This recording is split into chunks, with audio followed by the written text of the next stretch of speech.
akan kita bahas tentang apa saja kesalahan terbesar yang paling banyak dilakukan ketika memilih pasangan.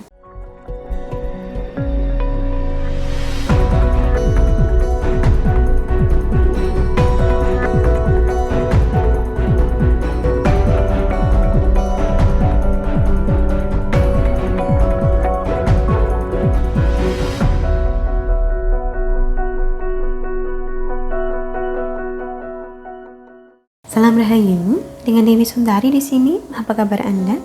Saya doakan semoga selalu sehat dan senantiasa diberikan kemudahan serta kelancaran dimanapun Anda berada.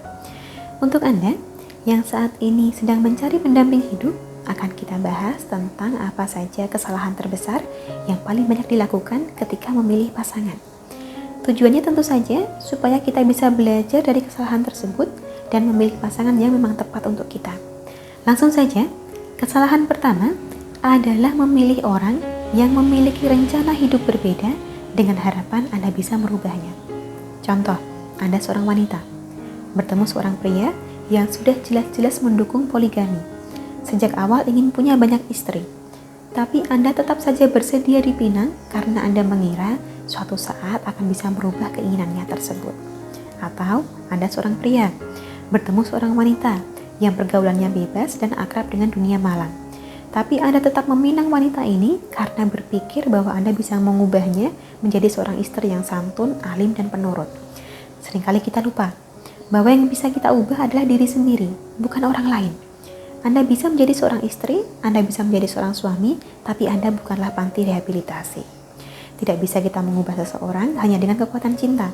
Ingat, kita hidup dalam realita, bukan drama Korea.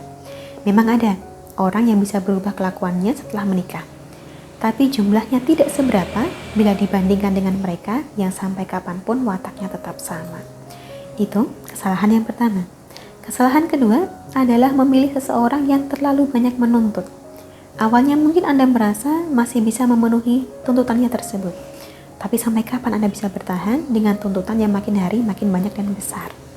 Ketiga, adalah sebuah kesalahan jika Anda meminta orang lain untuk memilih pasangan Anda. Padahal sudah ada satu orang yang cocok menurut Anda, tapi kemudian Anda memilih untuk menyanding orang lain hanya karena kerabat atau kawan Anda lebih menyukai orang ini. Artinya, itu selera orang lain, bukan selera Anda yang Anda paksakan untuk diri sendiri. Kesalahan keempat terkait memilih pasangan adalah bila kita mengabaikan tanda-tanda dan bisikan nurani. Beberapa kali Anda menjumpai kelakuan buruk orang ini, tapi Anda mengesampingkannya. Anda anggap tidak penting. Padahal firasat tersebut sebenarnya muncul untuk melindungi Anda dari kesalahan. Lanjut ke kesalahan kelima.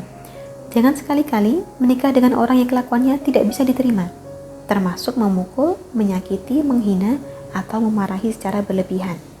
Adapun yang keenam, jangan pula menikah dengan seseorang yang tidak memikirkan masa depan. Contohnya adalah pasangan yang tidak bekerja dan sama sekali tidak ada rencana untuk mencari pekerjaan. Lain lagi dengan kesalahan ketujuh. Banyak orang menikah karena merasa harus, merasa sudah waktunya, bukan karena merasa sudah bertemu orangnya. Kemudian yang kedelapan, ada kalanya orang berharap pernikahan bisa memperbaiki masalah dalam suatu hubungan. Ini juga bisa menjadi suatu kesalahan besar. Contoh, misalnya Anda sudah berpacaran selama 6 tahun. Selama ini sering bertengkar, hubungannya banyak masalah, dan beberapa kali putus nyambung. Anda kemudian mengira bahwa setelah menikah, semua masalah dan pertengkaran ini tidak akan muncul kembali. Ternyata sama saja. Sebelum menikah bertengkar, setelah menikah tetap bertengkar. Makanya kadang kita menjumpai orang yang berpacaran selama belasan tahun, tapi pernikahannya hanya bertahan beberapa bulan. Sedangkan yang terakhir atau kesalahan yang ke-9 adalah memilih seseorang hanya berdasarkan uang.